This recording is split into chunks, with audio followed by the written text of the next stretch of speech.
Kalau Allah haramkan sesuatu, maka Allah berikan kita kemampuan untuk meninggalkannya. Kalau Allah bebankan kewajiban, Allah juga memberikan kemampuan untuk melaksanakannya. Itu penting untuk digarisbawahi. Ya. Jadi jangan selalu bilang syaitannya kuat nih. Enggak, itu enggak benar. Syaitannya lemah. Karena Allah mengatakan inna kaida syaitani kana dhaifa. Syaitan itu lemah. Ya. Jadi yang bergejolak dalam jiwa ini yang harus kita kontrol.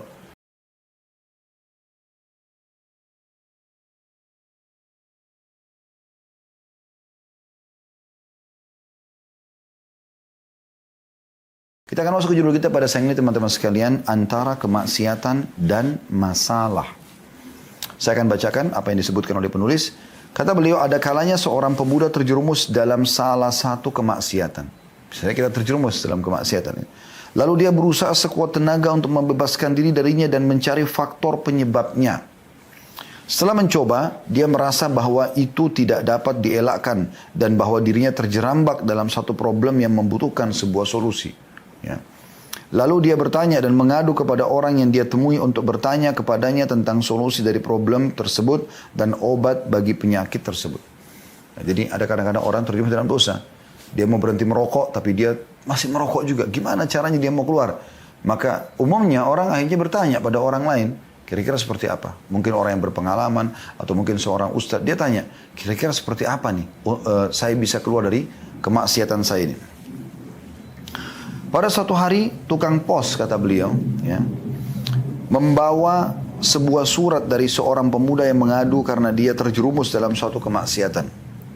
Maksudnya, tukang pos membawa sebuah surat yang dia berikan kepada si penulis ini ya, Syekh Abdullah Ad-Duwaish ini ya. Ya, dia atau tepatnya Muhammad bin Abdullah Ad-Duwaish ya. Pada suatu hari tukang pos membawa sebuah surat dari seorang pemuda yang mengadu karena dia terjerumus dalam sebuah kemaksiatan. Dia berkeluh kesah anak muda ini kepada Syekh Muhammad bin Abdullah ini, bagaimana caranya saya keluar dari kemaksiatan ini. Saya menulis sebuah surat panjang untuknya yang di dalamnya berisi apa yang saya lihat sebagai solusi syar'i baginya. Lalu dia mengirim surat kepada saya sebagai ucapan terima kasih dan penghargaan. Beberapa bulan kemudian tukang pos membawa surat lain untukku dengan tulisan dan problem yang sama, tetapi dengan nama yang lain. Ya. Akhirnya saya tahu bahwasanya dia orang yang sama. Dan saya katakan kepadanya, dia mempunyai solusi yang tersimpan dalam satu hal, yaitu keinginan yang sungguh-sungguh dan tekad yang benar untuk meninggalkan kemaksiatan tersebut. Jadi Syekh Muhammad menceritakan tentang masalah, dia pernah mendapatkan sebuah surat dari tukang pos, anak muda menyebutkan namanya, menyebutkan maksiat yang dia lakukan dan dia minta solusinya. Lalu diberikanlah saran. Beberapa bulan kemudian, ternyata setelah itu dibalas suratnya ucapan terima kasih. Kemudian, tentu ini cerita sebelum ada handphone ya, di masa-masa pada saat orang masih banyak menggunakan surat pos gitu. Kemudian berkatalah Syekh Muhammad ini bahwasanya beberapa bulan yang kemudian datang lagi surat dan kurang lebih masalah yang sama gitu, tapi menggunakan nama yang lain. Maka beliau pun mengetahui bahwasanya orang yang menulis suratnya orang yang sama, masih orang yang sama, tapi terjerumus dalam dosa yang sama lagi. Maka beliau pun akhirnya memberikan gambaran bahwasanya sesungguhnya solusi yang terbaik dalam meninggalkan dosa yang sedang Anda lakukan adalah tekad dan kesabaran. Itu yang dibutuhkan sehingga Anda bisa meninggalkan dosa yang sedang Anda lakukan itu. Kemudian beliau mengatakan, ada sabda Nabi SAW yang berbunyi, "Ma min 'abdin mu'minin illa walahu dzambun ya'taduhu al-fainata ba'da al-faina." Saya ulangi, "Ma min 'abdin mu'minin illa walahu dzambun ya'taduhu al-faina ba'da al-faina, aw dzambun huwa muqimun 'alaihi la yufariqu hatta yufarika ad-dunya. Innal mu'mina khuliqa muftinan, tawwaban, nasiyan idza dzukira dzakar." Artinya tidak seorang pun hamba yang beriman melainkan dia mempunyai dosa yang dilakukannya dari waktu ke waktu. Jadi ada dosa yang kadang-kadang kita tidak bisa luput darinya, terulang lagi, ya. Atau dosa yang senantiasa berada padanya yang tidak berpisah darinya sehingga dia berpisah dengan dunia. Ya, jadi dari dosa ke dosa yang lain. Jadi sering kali terjadi begitu. Ya. Sesungguhnya orang yang beriman itu diciptakan, kata Nabi SAW, sebagai orang yang diuji lagi banyak bertaubat. Artinya ujiannya banyak. Ada orang diuji karena ini, ada orang diuji karena itu, ya.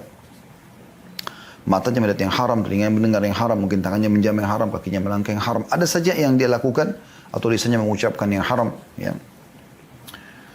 Dan orang mukmin kata beliau, kata Nabi SAW, diciptakan sebagai orang yang diuji, lagi banyak bertaubat, pelupa, namun jika diingatkan dia ingat. Ya. Artinya bukan berarti ini sifat buruk ya, tetapi Nabi SAW seakan-akan yang menyampaikan pesan kepada kita, tidak ada orang yang suci, orang bisa berbuat salah. Gitu kan? Yang penting kembali kepada hadis Nabi yang lain, ya, semua anak Adam berbuat salah, tapi sebaik-baik mereka adalah yang bertaubat. Ya, dan berusaha tidak kembali kepada dosa tersebut. Dan makna hadis ini bukan berarti Anda berpegang mengatakan, oh kalau begitu hadis Nabi kan jelas masih ada dosa pasti terikat bagi orang beriman. Bukan itu yang dimaksudkan. Artinya orang mukmin itu walaupun dia coba menjaga, ada saja dosa yang mungkin dia tidak sengaja lakukan. Misalnya tidak sengaja dia lihat sesuatu yang haram. Kayak kita di Indonesia misalnya. Bagaimana caranya teman-teman kita luputkan pandangan mata kita dari sesuatu yang haram? Kita bukan berarti selalu melihat ya, tapi mungkin kita sedang jalan ke pasar. Ya. Bukan hanya laki-laki. Perempuan pun misalnya. Pada saat dia sedang jalan dan dia temukan ada ibu-ibu yang tidak pakai jilbab. Bukankah itu kemungkaran? Dia pun tidak boleh melihat itu. Dia tidak boleh membiarkan itu. Tapi kadang-kadang karena sudah ini keadaan negara kita misalnya atau keadaan masyarakat, maka kita menganggap biasa. Ya. Nah ini yang dimaksudkan. Jadi bukan dia sengaja memang memprogramkan seperti orang tiap malam ke diskotik, tiap malam ke karaoke, tiap hari mabuk. Bukan itu yang dimaksud di sini ya.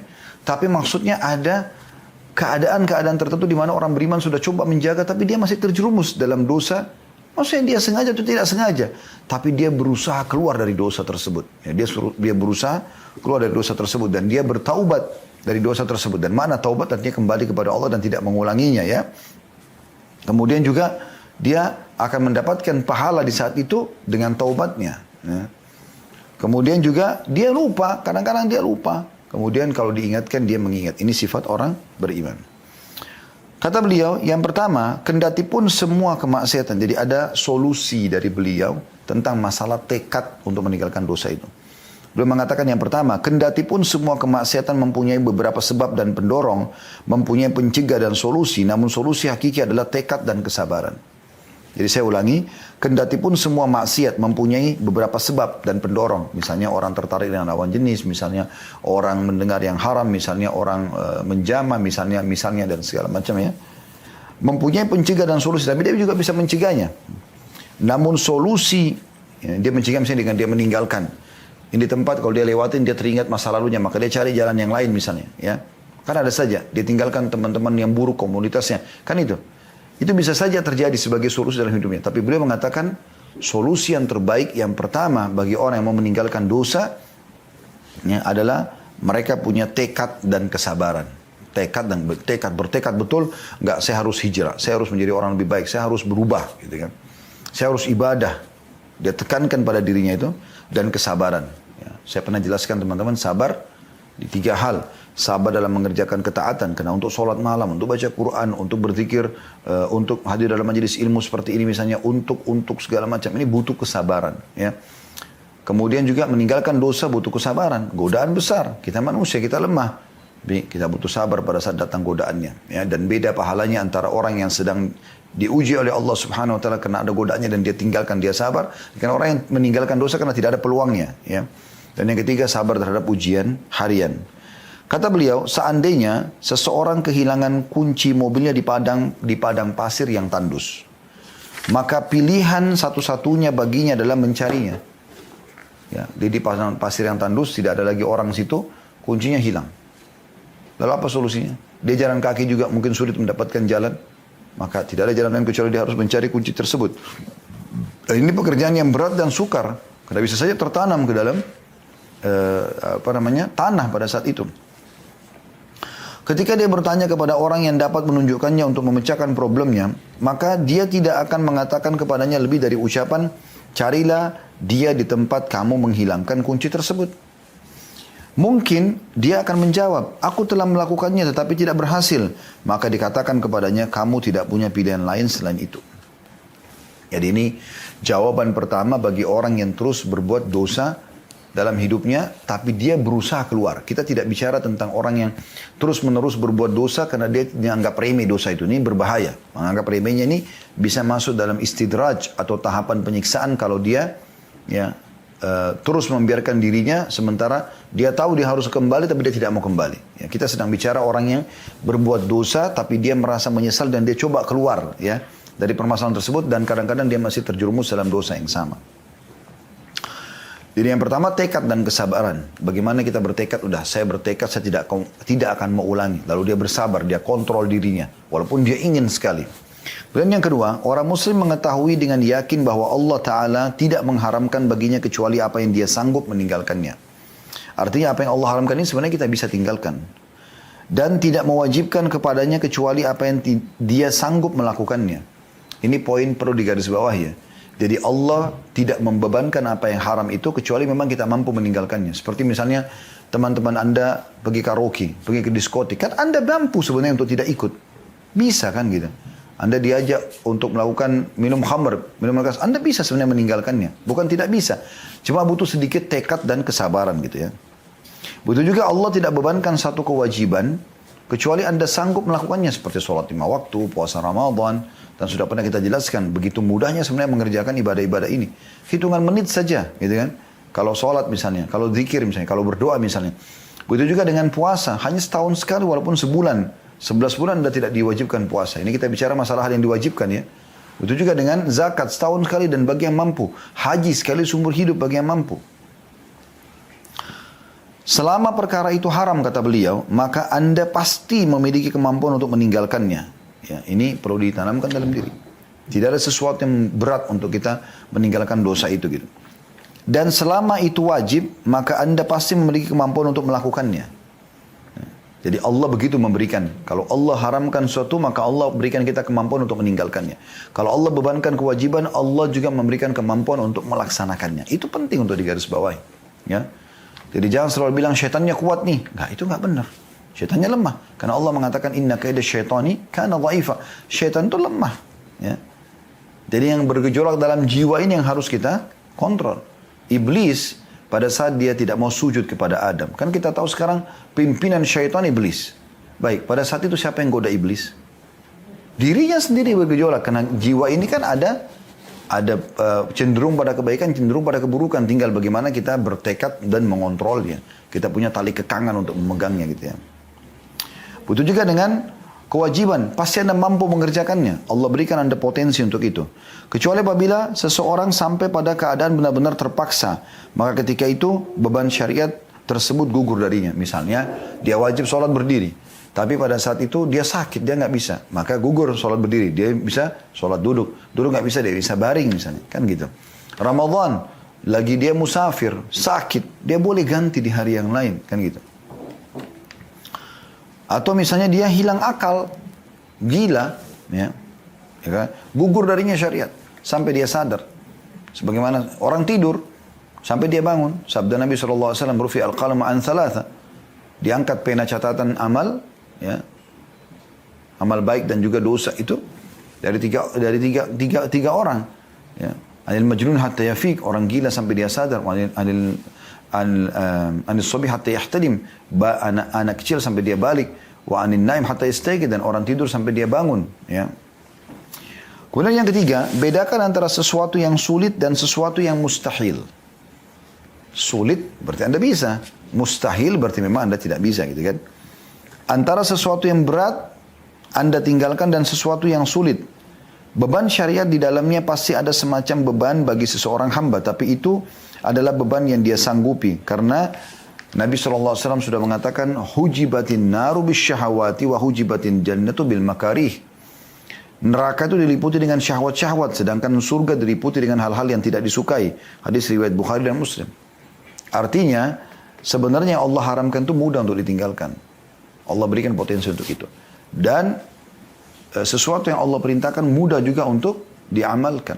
Ya, mudah untuk diamalkan.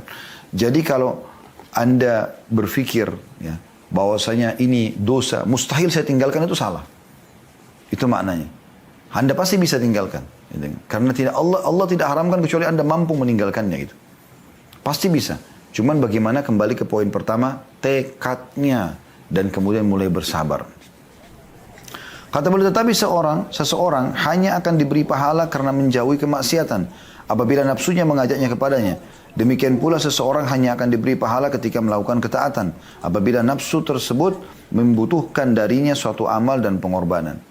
Ya, subhanallah, dengan orang meninggalkan dosa dapat pahala. Ya. Makanya kata Nabi SAW, "Man hamma bihasanatin walam ya'malha, kutiba lahu hasanatun kamilah." Siapa yang niat mengerjakan satu amal baik, Allah catatkan baginya satu amal baik. Anda mau tidur malam, Anda niat sholat tahajud. Anda tertidur pun tetap dicatatkan satu pahala lengkap. Anda niat keluar rumah mau sedekah, tapi Anda tidak sempat sedekah, Anda akan dapat pahala lengkap sedekah. Anda niat habis mandi pagi, Anda mau sholat duha, Anda mau zikir pagi petang, lalu Anda kelupa, maka juga Anda mendapatkan pahalanya, gitu kan? Fa'in amilha kutaba lahu asyru adha'afin ila 700 du'fin. Kalau dia kerjakan amal soleh itu, dia bangun sholat malam, dia sedekah, dia sholat duha, dia lakukan banyak kegiatan amal soleh yang sudah dia niatkan, maka dicatatkan baginya 10 kali lipat pahala, bahkan sampai 700 kali lipat. Wa man hamma bisayyi'atin wa lam ya'malha kutiba lahu hasanatun kamilah. Dan barang siapa, ya kata Nabi SAW, niat mengerjakan satu dosa, lalu dia batalkan. Udah, saya nggak mau karena saya takut Allah larang itu. Dicatatkan baginya satu pahala. Fa in amilha kutiba lahu sayyi'atun wahidah. Kalau dia kerjakan dosa itu akan dicatatkan baginya satu dosa saja. Bayangkan rahmat Allah luas ya. Niat mengerjakan amal soleh, baru niat dapat pahala. Dikerjakan 10 sampai 700 kali lipat. Berbuat dosa dibatalkan dapat pahala. Dikerjakan cuma dicatat satu dosa saja.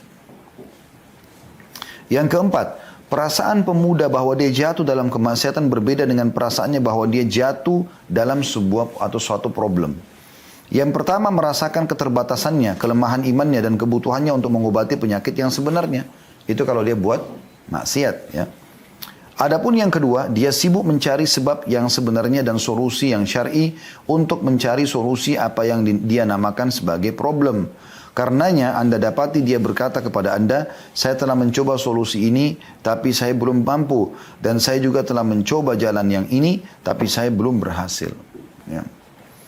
Jadi di sini saya ulangi kembali poin keempat ini supaya lebih jelas. Perasaan pemuda yang tadi yang bertanya pada dia nasihatin sekarang, dan ini mungkin bisa jawab buat kita juga, bagaimana keluar dari kemelut dosa, gitu kan. Perasaan pemuda bahwa dia jatuh dalam kemaksiatan berbeda dengan perasaannya bahwa dia jatuh dalam suatu problem. Dia tahu gak itu dosa? Kalau dia tahu itu dosa, ini akan lebih mudah dia meninggalkan. Kalau dia tahu itu hanya sebuah problem, misalnya ada orang mencuri di kantor, korupsi, nepotisme dan yang sejenisnya, lalu dia berpikir itu hanya pelanggaran kantor saja, bukan pelanggaran agama. Maka dia hanya butuh solusi. Misalnya, dia negosiasi sama temannya, dia negosiasi sama HRD, dia negosiasi sama atasannya, misalnya dia ajukan surat permohonan maaf, selesai. Dan dia tidak terbebani dengan urusan akhirat. Maka ini beda. Kalau orang merasa itu adalah dosa, ini akan luar biasa efeknya. Karena dia akan meninggalkan kesalahan tersebut, teman-teman, baik diingatkan oleh atasannya, oleh orang tuanya, oleh suaminya, oleh istrinya, oleh anaknya, atau tidak diingatkan, tetap dia akan meninggalkannya. Ya. Kata beliau yang pertama, kalau dia merasakan itu dosa, yang pertama merasakan keterbatasannya, kelemahan imannya dan kebutuhannya untuk mengobati penyakit yang sebenarnya. Sehingga dia sibuk dengan, ini penyakit sebenarnya, sibuk untuk menambah keimanannya. Supaya dia terdongkrak untuk meninggalkan dosa tersebut.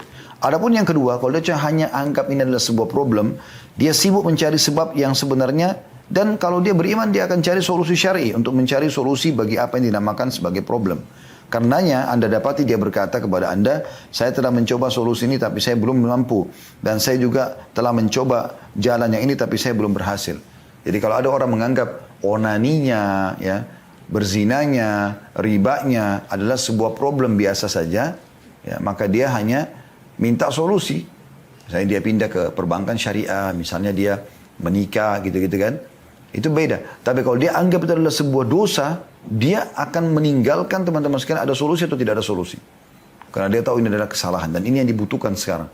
Untuk meninggalkan dosa itu bukan kita anggap sebuah problem, tapi kita anggap itu adalah kemaksiatan kepada Allah SWT. Kata beliau benar, tidak ada raguan lagi bahwa ada perkara-perkara tertentu yang dapat dijadikan seorang hamba sebagai nasihat atau pelajaran untuk membebaskan diri dari kemaksiatan tersebut. Kendati demikian, perkara tersebut tetap tergadai dengan adanya tekad yang jujur. Dan tanpa keberadaannya, tidak mungkin langkah-langkah tersebut dapat membuat sesuatu yang dapat dibanggakan. Artinya, kembali lagi kepada poin pertama di sini, beliau menekankan tentang masalah bagaimana seseorang itu punya tekad yang benar. Jadi gini, teman-teman sekalian, menjadi orang beriman itu indah. Indah sekali. Ya. Karena kita penuh dengan kejujuran, ya, syukur, berterima kasih, ya, kita menjaga hubungan kita sama Allah, menjaga hubungan kita sama makhluk, ya, dan kita tahu kalau kita menjadi orang beriman dan kembali ke jalan Allah, kita akan menjadi orang baik karena jujur, amanah, tanggung jawab, bakti sama orang tua, jenguk orang sakit, bantu orang susah, semua itu kita sibuk kerjakan, gitu kan, kebaikan-kebaikan, dan kita mengejar keutamaannya. Sementara, ya, kalau kita di sisi lain juga kita meninggalkan kemaksiatan, kita meninggalkan bohong, kita meninggalkan ganggu orang, mencuri, riba dan segala macam. Jadi kita jadi orang yang baik. Ya.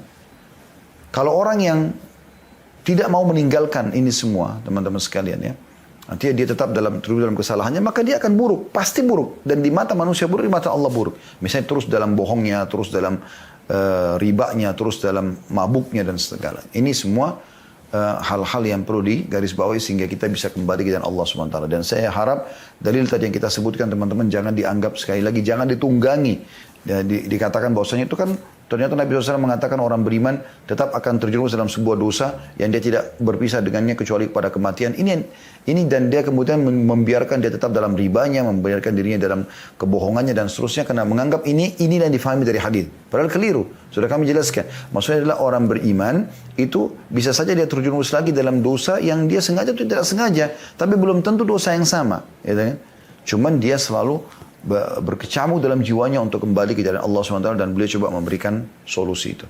Teman-teman sekalian, ada beberapa contoh dari orang-orang beriman yang menikmati keimanannya dan sebagaimana saya katakan tadi sebenarnya nikmat sekali orang menjadi orang beriman itu dan bagaimana Anda terus saja telusuri dan Anda menjalin terus hubungan baik dengan Tuhan Anda. Saya sebelum menyampaikan kisah-kisah ini, sebenarnya kisah ini sudah pernah kami sampaikan di beberapa judul di YouTube ya. Tapi saya sarankan tetap kembali dan sering dengarkan ceramah kami di playlist Kenalilah Tuhanmu Kau Akan Bahagia, Saudaraku Inilah Pondasi Agamamu, Saudaraku Inilah Rahasia Rezekimu. Ya. Ini semua judul-judul yang insya Allah mudah-mudahan bisa ya kita jadikan sebagai pemicu untuk lebih dekat kepada Allah Subhanahu Wa Taala dan juga ada indahnya menjalin hubungan dengan Sang Pencipta ya. Ada kisah Muhammad bin Sirin rahimahullah, ini kisah sudah pernah kami sampaikan tapi saya ingatkan kembali karena saya sangat tersentuh dengan kisah ini, saya sangat tertarik gitu. Muhammad bin Sirin seorang ulama tabi'in yang sangat masyhur dan beliau seorang pengusaha yang sukses gitu. Dan ini satu contoh yang positif ya, bahwasanya seorang dai, seorang ulama ya, seharusnya punya kreativitas ya, menunjukkan bahwasanya dia bisa hidup, bisa menjadi contoh bagi masyarakat. Jadi bukan cuma dalam masalah sholat, puasa, ya, tapi dalam banyak hal diantaranya juga berbisnis misalnya, ya. Dia punya tunjukkan yang terbaik dan dia tinggal menguasai kok. Dia tinggal coba belajar ilmunya, ya. Kami coba buka restoran, alhamdulillah, coba dipelajari pelan-pelan dan berhasil, ya. Kita coba buka travel, bukalah sesuatu teman-teman dan coba pelajari sehingga kita bisa punya kreativitas. Dan itu kita dicontohkan oleh banyak orang. Di antaranya Nabi SAW yang pimpinan setiap orang beriman.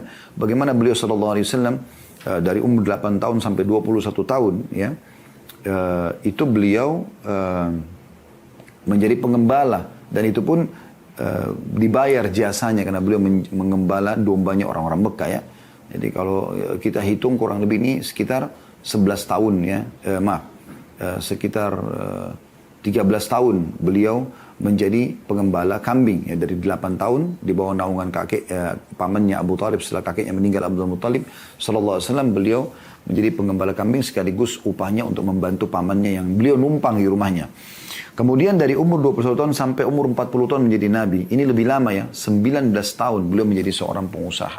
Dan ini umur ini yang jarang disentuh oleh banyak kaum muslimin. Ya, mereka melupakan itu. Mereka kebanyakan cuma mengambil sisi dari ibadah Nabi SAW saja dan melupakan bahwasanya beliau terkenal juga sebagai seorang pengusaha yang sukses dan bagaimana beliau banyak memotivasi kaum muslimin agar jangan ya bergantung pada orang kecuali pada waktu keadaan dan waktu tertentu saja. Tapi lebih baik mereka coba berkreativitas.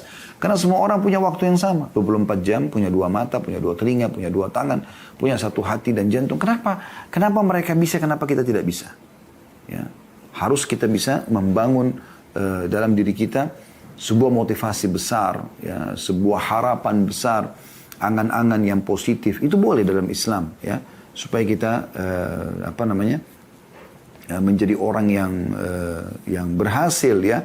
Paling tidak kalau Anda mengejar angka 10, mungkin Anda akan dekat dari itu 7, 8, Anda sukses 9 ataupun 10 langsung gitu kan. Dan bagaimana para sahabat Nabi memiliki semangat yang sangat besar dan para salafus saleh juga seperti itu. Nah, Muhammad bin Sirin ini beliau seorang pengusaha yang sukses dan beliau pernah beli satu kios di pasar. Dan beliau teman-teman sekalian karena beli kios di situ maka orang banyak datang beli juga di sekitarnya. Jadi ramai pasar itu gitu kan. Ini di wilayah Irak ya. Dan beliau terkenal dengan ahli ta'wil mimpi sebenarnya, rahimahullah. Yang jelas Muhammad bin Sirin, rahimahullah ini bukalah toko berdagang. Di antaranya beliau jual madu, jual kacang-kacangan, ya, keju dan seterusnya. Nah, satu waktu dan orang banyak membeli toko di sekitar beliau karena kalau Muhammad bin Sirin ya, ada di situ maka mereka mudah untuk konsultasi masalah agama, ya. Dan juga mereka, sebagaimana ulama umumnya, kita senang melihat mereka. Melihat saja sudah kita merasa senang. Ya. Sampai kata Ibnu Qayyim rahimahullah ini dalam poin yang lainnya. Mengatakan kami kalau merasa iman kami lemah, kami datang melihat Ibnu Taimiyah. Dengan melihatnya saja guru kami sudah merasa bertambah iman. Karena mereka orang yang dekat kepada Allah subhanahu wa ta'ala. Yang jelas, Muhammad bin Sirin rahimahullah ini juga seperti tanda kutip ya, dinobatkan oleh orang-orang pasar. Apa yang Muhammad bin Sirin beli, mereka beli. Terutama dari makanan ya. Kenapa sih Muhammad bin Sirin ini seperti kalau kita sudah majelis fatwa ya, kalau beliau lakukan berarti beliau sudah berhati-hati dari hal yang haram. Yang jelas teman-teman sekalian, beliau punya kisah unik ya. Pernah satu kali ada orang datang belanja di toko beliau dan orang ini karena asyik ngobrol, dia lagi pegang sebuah barang gitu kan. Dan barang ini harganya 2 dirham gitu. Maka berkatalah ya, pada saat itu Muhammad bin Sirin pada saat dia mau keluar, wahai saudaraku, barang yang sedang kamu pegang itu belum kamu bayar, 2 dirham itu. Maka kata dia, saya sudah bayar. Kata Muhammad bin Sirin, demi Allah kau belum bayar. Karena kios berdekatan, orang dengar, akhirnya mereka dengar, sumpah Muhammad bin Sirin, ada apa nih, kenapa Muhammad bin Sirin sumpah nih, gitu. Maka orang-orang pada datang semua, lalu orang itu mengatakan, demi Allah saya sudah bayar. Ya, dia sempat mengatakan, demi Allah saya sudah bayar. Kata Muhammad bin Sirin, demi Allah kau belum bayar. Maka orang pada datang lalu mengatakan, kenapa wahai Muhammad bin Sirin, ada apa orang ini? Dia bilang orang ini ngambil barang, 2 dirham yang di tangannya, dia belum bayar. Lalu kemudian, ya, dia mau bawa, maka saya ingatkan kalau dia belum bayar gitu. Dia bersumpah, maka saya pun bersumpah gitu. Ya. Maka kata Muhammad bin Sirin, bayarlah barang itu, atau kembalikan di tempatnya, gitu kan? Maka orang-orang di pasar mengatakan, wahai Muhammad bin Sirin, kami bingung dengan ini, kejadian ini. Kemarin, ada kejadian kemarin rupanya ya, Anda menolak transaksi ya, dengan keuntungan 40.000 dirham. Karena syubhat, hari ini Anda bersumpah pertahankan 2 dirham. Nah, kita masuk dulu ke kisah. Ada apa sih kemarin ini? Rupanya ada orang datang, membawa keju. Zaman dulu transportasinya unta ya. Mereka bawa di atas unta di kiri kanannya ditaruh keranjang besar, diisilah. Keju itu banyak sekali, sekian banyak. Dibawa ke pasar tersebut dan orang pedagang ini tahu kalau dia jual kepada Muhammad bin Sirin dan Muhammad bin Sirin beli, orang pasar akan beli semua nanti, gitu kan? Walaupun mereka orang-orang pasar ini menunggu Muhammad bin Sirin beli, lalu Muhammad bin Sirin boleh jual sama mereka, walaupun dinaikkan harganya. Mereka mau beli, gitu kan? Maka pada saat datang ditawarkan Muhammad bin Sirin, sekian banyak unta yang memikul di kiri kanan tubuhnya keranjang besar isinya keju, ya. Dan ini untuk satu pasar gitu kan. Kalau kita sekarang mungkin sekian belas pick up mungkin, ya, atau mobil kontainer mungkin yang bawa. Maka dia mengatakan, saya mau tawarkan kepada anda wahai Muhammad bin Sirin keju ini, silakan anda beli. Saya akan jual kepada anda harganya sekian. Ya. Anda bisa jual harga sekian dan orang pasar masih bisa jual dengan harga sekian karena di luar sana harganya begini. Jadi bisa dengan sampai 3 harga begitu. Ya. Muhammad bin Sirin beli dengan harga tertentu, Muhammad bin Sirin boleh jual di pasar, sudah dapat untung dan orang pasar masih bisa jual lagi kepada masyarakat umum seperti ini. Dan itu tidak akan kalah dengan harga pasar keju di pasar-pasar umumnya. Maka pertanyaan pertama Muhammad bin Sirin kepada orang tersebut, saya siap beli, tapi dengan syarat saya mau tanya, apakah kejumu ini halal? Itu pertanyaannya. Apakah kejumu ini halal? Maka kata orang tersebut, Muhammad bin Sirin, keju, susu, dicampur air, campur garam. Keju, gitu. Apa sih? Ada masalah apa? Kata beliau, keju yang kau bawa ini bukan dari wilayah kaum muslimin. Bukan orang Islam yang buat. Maka mereka biasa menggunakan lemak hewan yang bisa saja haram. Atau hewan bangkai. Lemak bangkai. Dan itu haram dalam Islam. Ya, untuk membuat dia lebih kenyal, lebih tahan lama dan seterusnya. Maka kata dia, saya tidak tahu soal itu. Kata Muhammad bin Sirin, kalau begitu saya tidak mau beli. Hanya karena syubhat. Padahal jelas kalau Muhammad bin Sirin ini tidak menggunakan keimanannya. Bukan orang yang saleh teman-teman. Dia bisa menyalahgunakan itu. Udah, dia beli saja. Ya udahlah, syubhat. Bisa saja halal, bisa enggak. Yang penting saya jual gitu ya. Kemudian beliau jual saja kepada orang pasar, untung kan. 40.000 dirham, banyak sekali keuntungannya gitu. Beliau tolak. Lalu si penjual tadi pergi meninggalkan Muhammad bin Sirin. Maka orang-orang pasar kembali ke kisah tadi mengatakan, kemarin Anda menolak 40.000 dirham. Ya, 40.000 dirham karena syubhat, keuntungan. Dan sekarang Anda bersumpah mempertahankan 2 dirham atas nama Allah lagi. Bagaimana kami memahami ini? Dengarkan jawaban orang-orang beriman teman-teman sekalian. Dia tidak pikirkan dirinya sendiri, tapi dia pikirkan juga saudaranya muslim. Ya. Sebagaimana kita sudah jelaskan pada pertemuan bab yang lalu ya, bagaimana kita tidak boleh menolong syaitan, dan tadi sudah kita ingatkan di awal materi kita supaya jangan lupa perkataan Abdullah bin Mas'ud dan perkataan Abu Darda radhiyallahu anhu ajma'in. Bagaimana ya kita jangan menolong syaitan untuk menyesatkan saudara kita. Maka kata Muhammad bin Sirin, iya, saya bersumpah atas nama Allah. Karena kalau dia bawa barang tersebut dia tidak bayar, maka Allah bisa hukum dia dengan itu. Maka saya bersumpah agar jangan saudara saya yang terjerumus dalam siksa Allah. Ya, jadi bukan dia tidak mau memberikan sedekah, bukan. Tetapi karena permasalahan ini. Itu kan luar biasa gitu. Ya.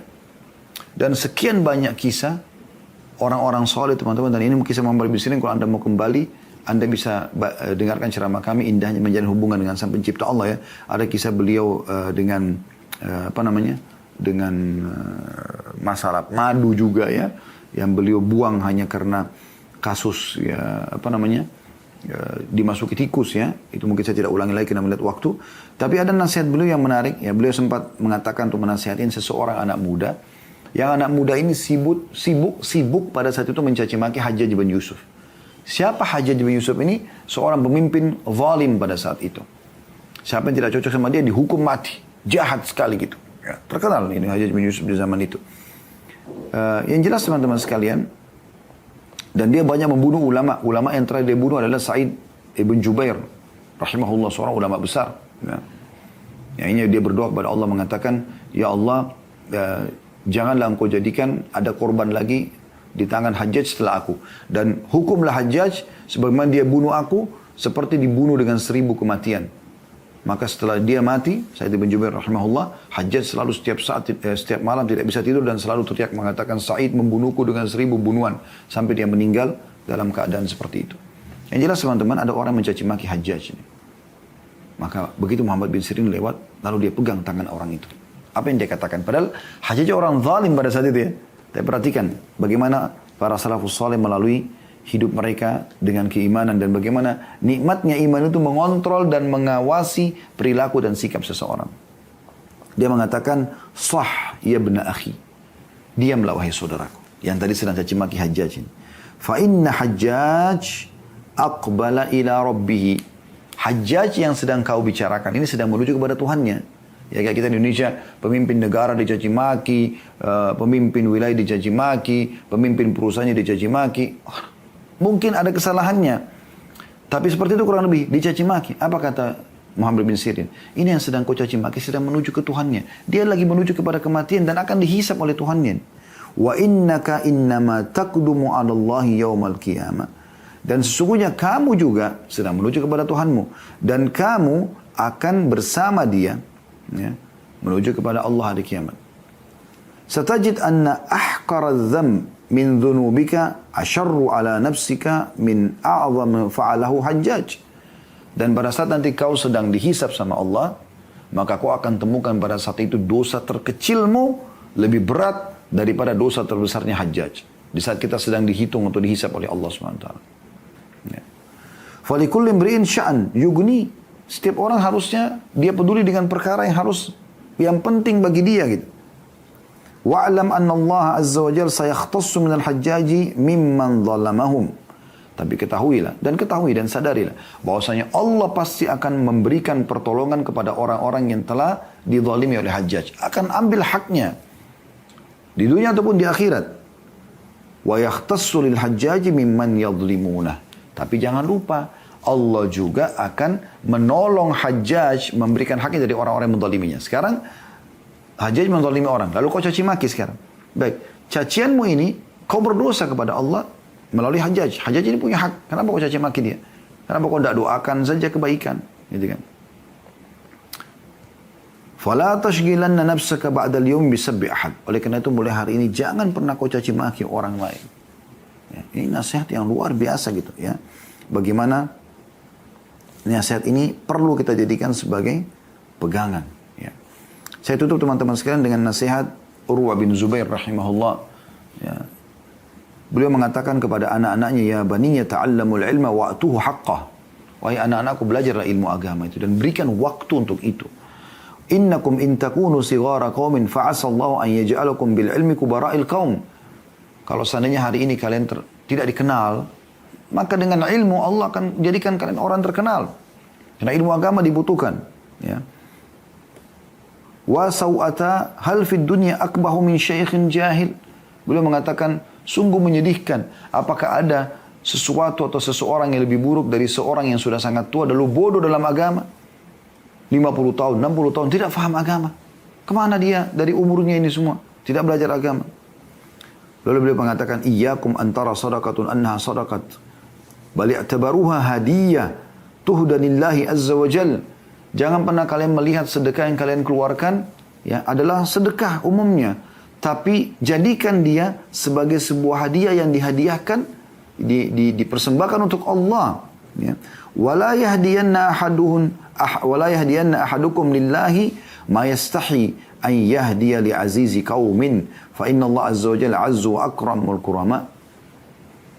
Dan jangan pernah seseorang dari kalian memberikan kepada Allah apa yang dia malu untuk dia berikan kepada seorang pemimpin kaum. Kalau Anda mau berikan kepada presiden, kepada menteri, kepada atasan Anda, kepada mertua, kepada siapa saja yang Anda muliakan, jangan pernah Anda memberikan untuk Allah, yang diberikan kepada orang miskin misalnya, disedekahkan jalan Allah, yang Anda malu kalau memberikan kepada pimpinan satu kaum. Karena sungguhnya Allah itu zat ya, yang maha mulia dan maha dermawan. Wa ahaqqu an takhtaru li hadiyatikum. Dan paling pantas kalian pilih dan sortir hadiah yang paling bagus. Lalu beliau berkata lagi, ya baniya, idza ra'aitum min rajulin fi'latal khair, fa'ammilu bihi al-khair. Wahai anak-anakku, kalau kalian lihat seseorang melakukan satu perbuatan baik, maka nilai baiklah orang itu. Wa in kana fi nadharin nasi rajulu su, walaupun di mata orang dia buruk. Fa inna laha akhawatun amsalihah, karena perbuatan baik itu punya saudara-saudara yang semisalnya. Dia enggak mungkin buat baik kecuali ada perbuatan baik yang lainnya. Wa idza ra'aitum min rajulin fi'lata syarr fahdharuhu wa in kana fi nadharin nasi rajulun khair. Kalau kalian lihat seseorang melakukan satu perbuatan buruk, maka hati-hati dari dia walaupun dia baik di mata orang, ya. Fa innallaha akhawatun amsalihha, karena perbuatan buruk itu punya saudara-saudara. Wa alamu annal hasanati tadullu ala akhawatiha wa annas sayyiati tadullu ala akhawatiha. Ketahuilah perbuatan-perbuatan baik itu menunjukkan ada saudara-saudaranya dan perbuatan buruk menunjukkan adanya saudara-saudaranya. Allahu a'lam.